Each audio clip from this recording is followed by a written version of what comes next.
जय मुक्ताई वार्ता न्यूज चॅनलमध्ये आपले हार्दिक स्वागत आहे। आता महाराष्ट्र राज्यासह इतर राज्यातील उद्धव ठाकरे गटातील शिवसेनेला खिंडार पडत असून उबाटा गटाचे बुरहानपूर ग्रामीणचे जिल्हा उपाध्यक्ष श्री विष्णू कोकाटे व त्यांच्या एका सहकारी पदाधिकाऱ्याने एकनाथ शिंदे यांच्या नेतृत्वावर विश्वास ठेवून शिवसेनेमध्ये जाहीर प्रवेश केला आहे। पहा जिल्हा प्रमुख समाधान महाजन सर काय म्हणाले।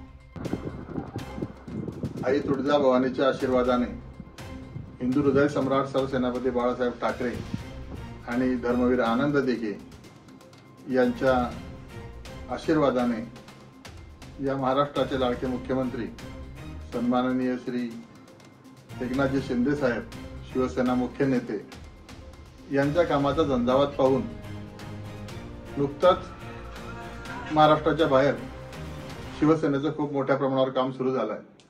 नुकताच राजस्थानच्या एका आमदार भगिनीने सन्माननीय शिंदे साहेबांच्या कार्यालयातून प्रवेश घेतला आणि शिवसेनेचे कार्य राजस्थानमध्ये सुरू केलेलं आहे।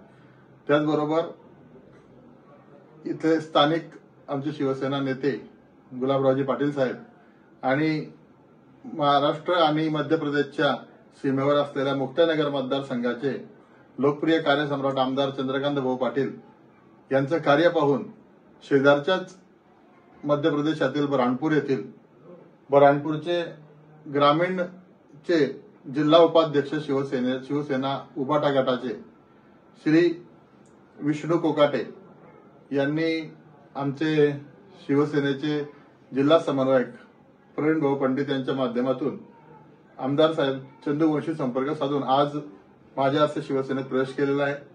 त्यांचेच मित्र गणेश पाटील यांनी देखील शिवसेनेमध्ये प्रवेश केलेला आहे। तर मी शिवसेना जिल्हा प्रमुख या नात्याने त्यांचं शिवसेनेत स्वागत करतो आणि त्यांनी बाळासाहेब ठाकरे आणि धर्मवीर आनंद दिघे यांच्या प्रेरणेने आणि सन्माननीय एकनाथजी शिंदे साहेब यांच्या आशीर्वादाने आपलं कार्य करावं, जनसामान्यांची सेवा करावी। तसेच मी माझ्या माध्यमातून सन्माननीय पक्षप्रमुख तसेच शिवसेना सचिव भाऊसाहेब चौधरी यांच्या मार्फत त्यांना योग्य पदावर पदस्थापना व्हावी यासाठी सन्माननीय चंद्रकांत भाऊ पाटील यांच्या संमतीने लगेच त्यांच्यासाठी एक मागणी पत्र म्हणण्यापेक्षा त्यांच्यासाठी एक मी हे सुचवणार आहे की त्यांना लवकरात लवकर चांगल्या पदावर काम करण्यासाठी मध्य प्रदेशातून संधी मिळणार आहे।